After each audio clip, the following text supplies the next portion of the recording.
então por isso eu não achei que estava correto. Se a senhora fala lá para o dono do proprietário do imóvel, que ele tem que falar para o proprietário da edificação, que ele tem que regularizar, porque senão a empresa vai ganhar multa. Eu disse, olha, mas eu acho que isso não está certo. Por isso que foi ligado para a senhora e pedido o nome do proprietário e os dados do proprietário do imóvel, porque toda a documentação em relação ao poder de polícia sai no nome do proprietário do imóvel. A empresa não vai ter sanção, salvo ela não vai ter o alvará de funcionamento, porque o proprietário não quer regularizar. Quando vocês forem preencher a solicitação de vistoria, ela tem um campo muito importante para nós ali, que é o nome da edificação. O nome da edificação não é o nome da empresa que vai estar instalada lá.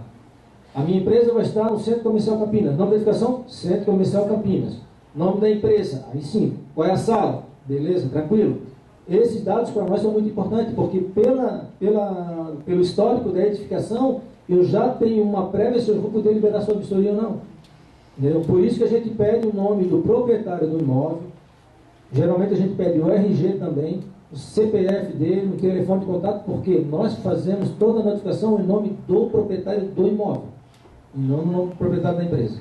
Justamente, então, quando eu argumentei com ele, ele ainda disse para mim, não, mas vai ser a empresa, porque a gente deixou com ela o que ela tinha que falar com o proprietário do imóvel.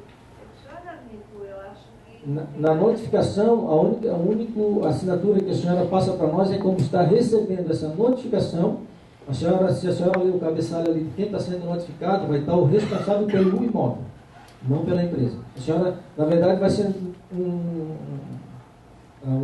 como é que eu vou dizer? A senhora vai somente reportar essa notificação. O bombeiro esteve aqui e tem que comparecer no bombeiro, ou tem que regularizar, porque vai estar descrito também na notificação que ele tem que fazer.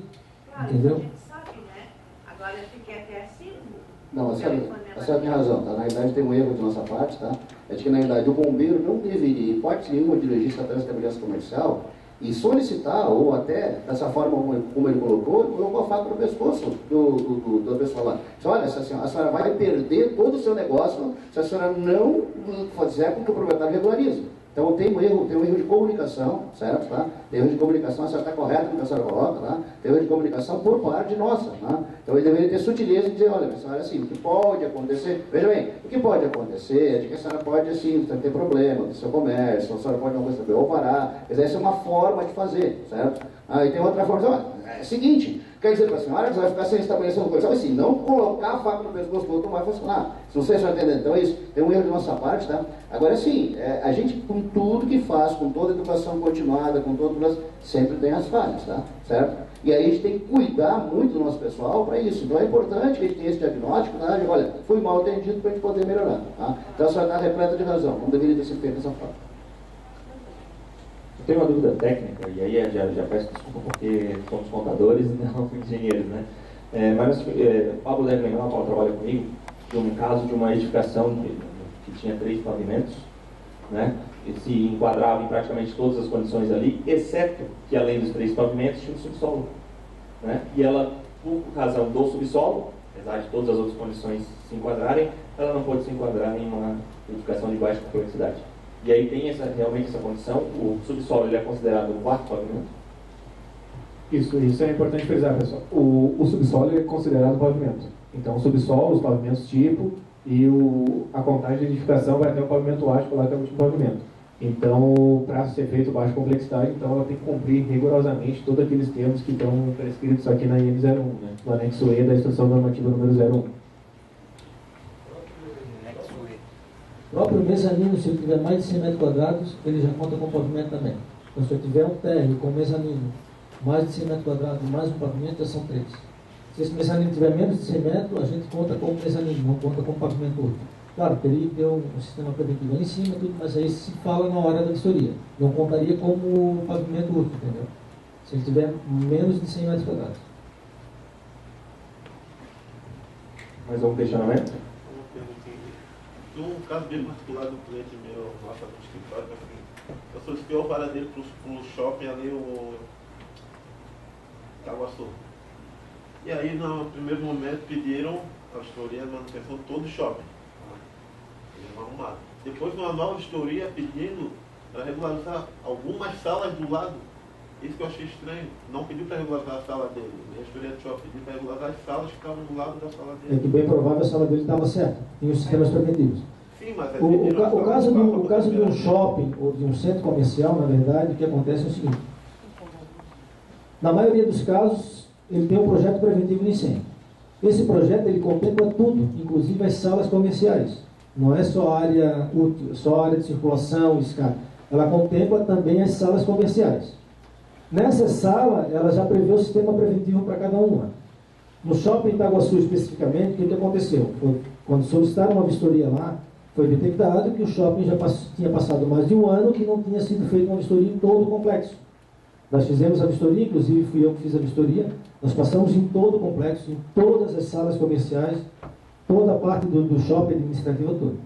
Hoje o shopping Itaguaçu, ele tem um alvará, um atestado de edificação e regularização, ele tem um plano de regularização de edificação, então todas as lojas até dezembro têm um alvará liberado, atestado de edificação e regularização. Por que até dezembro? Porque é o prazo que vence o plano de regularização deles. Aí ele tem uma segunda etapa para cumprir. Se até dezembro ele cumprir essa etapa que está faltando, a gente renova todos os alvarás e todos ganham um atestado de vistoria para o funcionamento. Enquanto isso, não consegue pegar. Já consegue, é só tu pedir o retorno da tua vistoria. Já foi liberado o atestado de edificação e regularização do shopping como um todo. Isso já tem uns 15 dias, mais ou menos, que eu liberado. Uma perguntinha, como é que funciona o prazo? Vocês dizem que o bombeiro tem de 20 a 30 dias para liberar o alvará, né? Para fazer a vistoria. Para fazer a vistoria. Isso. Se nesse meio tempo pedir o alvará para a prefeitura e vai o fiscal da prefeitura lá e me dá uma multa, sendo que eu não consegui o alvará em função do bombeiro ter me liberado. Tem que tentar explicar para o fiscal da prefeitura que o bombeiro, como eles, o bombeiro também tem um prazo para fazer essa vistoria. Em São José, especificamente, nós fizemos uma reunião com o pessoal da SUSP e nós informamos toda essa mudança da legislação, né, de 2014 para cá, como é que está a situação do bombeiro de São José em relação ao tempo para fazer a vistoria, e está bem tranquilo. Eu não sei como é que está aqui na área de Florianópolis, mas em São José está funcionando perfeitamente. Eles têm aguardado, e com o atestado de edificação e regularização, que vocês tiram de baixa complexidade, é só apresentar no próximo cidadão, que eles estão aceitando perfeitamente. Ele sai com assinatura digital, esse atestado. Então não precisa ir no quartel para pegar uma assinatura, ele já sai com assinatura digital. Deixa eu perguntar se esse é um caso concreto ou é uma hipótese. Não é hipótese. Caso concreto? Não. Não, tá. Então, assim, dentro dos casos concretos, tá? Nós temos uma comissão permanente na prefeitura que lida, entre outros assuntos internos de grave complexidade, tá? Que é a questão da corrupção. A gente tem essa comissão que resolve esse problema de forma específica, tá? Então, se esse é um caso concreto, nós vamos para cima da prefeitura para que isso não ocorra. Porque nós temos, às vezes, tá? Nós temos dois tipos de demora. Nós temos a demora culposa e a demora dolosa, certo? A demora culposa, certo? É aquela, de certa forma, que faz parte do processo. A demora dolosa é aquela que o agente público, né, ele age de uma má fé, né, no sentido de demorar, no sentido de buscar alguma outra fonte de recurso. Tem que ser dito dessa forma clara mesmo. É exatamente isso que a gente está combatendo, certo? Tá? A gente está combatendo isso. Então, se isso for um caso concreto, por favor, que chegue até a gente, tá? Eu vou deixar, inclusive, o meu telefone celular, que funciona 7 dias 24, para essas demandas de forma específica, tá? Que porventura vocês possam efetivamente ter em relação a isso, tá? Então, assim, ó, se isso acontecer, né, com qualquer um dos órgãos, em qualquer uma das prefeituras da grande Florianópolis, eu gostaria de ter conhecimento que a gente vai para cima da prefeitura, ok? Coronel, só, além do que, a própria legislação do poder de polícia, ela é bem clara. A prefeitura não pode liberar o alvará sem primeiro ter o do bombeiro. Pode acontecer da vigilância lá fazer a tua vistoria? Pode, sem problema nenhum. Ela não pode liberar o alvará dela sem tu primeiro ter o do bombeiro. Isso é lei. Entendeu? Ela pode chegar e dizer assim, ó, tem acontecido em São José, vocês têm a vistoria do bombeiro? Não. Então, quando tiver, tu volta lá na vigilância sanitária e pede a vistoria. Eles têm feito isso. Entendeu? É obrigatório. Porque a própria legislação ela já prevê. Nenhum órgão do Estado ou do município pode liberar o atestado de vistoria sem prévia vistoria do bombeiro. É por isso que eu falo, filho, passar um fiscal lá, e aplicar uma multa na empresa quando não tem o alvará do bombeiro. Não, isso ele não pode fazer também, porque ele queria guardar a vistoria do bombeiro. Ele pode te aplicar uma multa se tiver irregularidades conforme a área que ele está fiscalizando. Te aplicar uma multa por não ter o alvará do bombeiro, eu acredito que a legislação ainda não prevê isso. Aí poderia correr. Não solicitei nada no bombeiro ainda. Aí eu teria que ver a legislação desse órgão específico, o que determina que ele tem que aplicar uma multa ou não. Por exemplo, o bombeiro pode aplicar multa? Pode. Quando? Quando ele for fazer a tua vistoria, te dá um prazo para executar a irregularidade que se houver, e tu não cumprir. Isso cabe multa do bombeiro. O que ele quer dizer é o seguinte, que a gente, para chegar na prefeitura, só é liberado um alvará dependendo do outro. A gente tem que esperar o alvará do bombeiro sair para dar entrada no alvará da prefeitura, alguns casos. Tá? Não, pois é, isso que eu estou te falando. A lei estadual agora ela prevê isso. As prefeituras, nenhum órgão de fiscalização no estado de Santa Catarina, ele não pode liberar nenhum atestado sem prévia vistoria do bombeiro e sem atestado do bombeiro.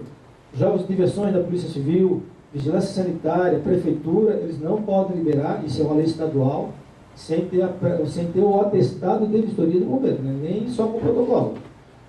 Tem algumas prefeituras que estão agilizando, por exemplo, São José, se o senhor apresentar o protocolo da vistoria, eles liberam o senhor solicitar a vistoria deles. Não quer dizer que o senhor vai pegar o alvará deles também. Assim, os casos que tem alguns shoppings aí, nossa, aqui que não tem ainda a vistoria do bombeiro aprovada. As lojas lá dentro, como é que, caso você chegue lá na hora e pede, quer um alvará, o atestado do bombeiro, como é que a gente vai conseguir o atestado do bombeiro dessas lojas? O shopping tem que estar regularizado. Tem que estar regularizado. O que é feito? Seria mais fácil mandar uma intimação para eles regularizarem? Não, mas aí a gente cai naquilo que o coronel falou. Se eu tivesse gente suficiente para fazer isso, seria o ideal. Eu tivesse gente para todas as vistorias, para todo o shopping, entendeu? Aqui em Florianópolis, todos os shoppings estão regularizados. Então, o Beira-Mar Shopping, Shopping Iguatemi, Floripa Shopping, todos eles estão regularizados. Eu agora não me recordo exatamente se todos têm um funcionamento, mas eu lembro que o Iguatemi e o Beira-Mar eles têm um atestado de identificação e regularização. O Iguatemi foi liberado agora há pouco tempo. Isso, foi liberado agora há pouco tempo. Então, todas as lojas que estão lá dentro, elas podem solicitar o seu... shopping no geral, mas... Caso hipotético. Que não tem, mas... Isso, aqui, o Florianópolis, eu acredito que na região lá de São José também está tudo liberado. Até não só são shoppings, tá? As indicações transitórias, tá? Os hotéis, tá? Os postos de gasolina, a gente está no recadastramento dos postos de gasolina, as distribuidoras de gás, certo? Essas que representam risco, né? E o que a gente não conseguiu capilarizar são aquelas pousadas de 2, 3 quartinhos, tá? Certo? Esse a gente não conseguiu capilarizar ainda. Mas por meio de denúncias e por meio de passagem, até por cadastramento aéreo, a gente tem feito muito esse processo. Então me admira, né? Assim, se tiver conhecimento, a gente vai em loco, certo? Tá? O que nós não temos é a capilaridade para pegar todas as ruas. São José hoje, só para pegar o maior município, são cerca de 26 mil estabelecimentos comerciais residenciais. Então não é pouca coisa, certo? Já melhorou muito, tá? Mas, e a gente tem pro lado, tem Palhoça que está crescendo demais, então, quer dizer, sabe? Então tem uma demanda. Mas aqui o fórum não é discussão de dificuldades, é de facilidades. E a gente tem que dar conta do processo. Então, tudo que tiver, fica muito mais fácil da gente poder fazer essa detecção e correção, certo?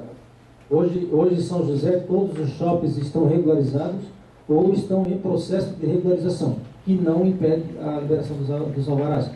Todos os postos de combustível foram vistoriados e todos os pontos de venda de gás foram vistoriados. É um convênio que o bombeiro tem com a ANP.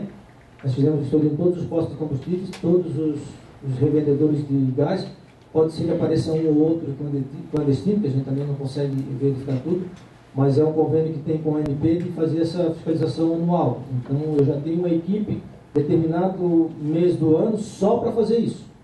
Eu sou obrigado a fazer isso, como o coronel falou, que são edificações especiais. Eu sou obrigado a vistoriar. Nós tivemos agora, recente, lá no Rio de Janeiro, um problema com gás, deu explosão na lanchonete. Então, a gente também não quer que aconteça aqui na nossa região. Os shopping centers de São José, os centros comerciais de São José, acho que 90% dos centros comerciais estão todos regularizados ou em processo de regularização. Hoje o problema maior nosso é assim, eu construí a minha casa para morar e resolvi transformá-la no comércio.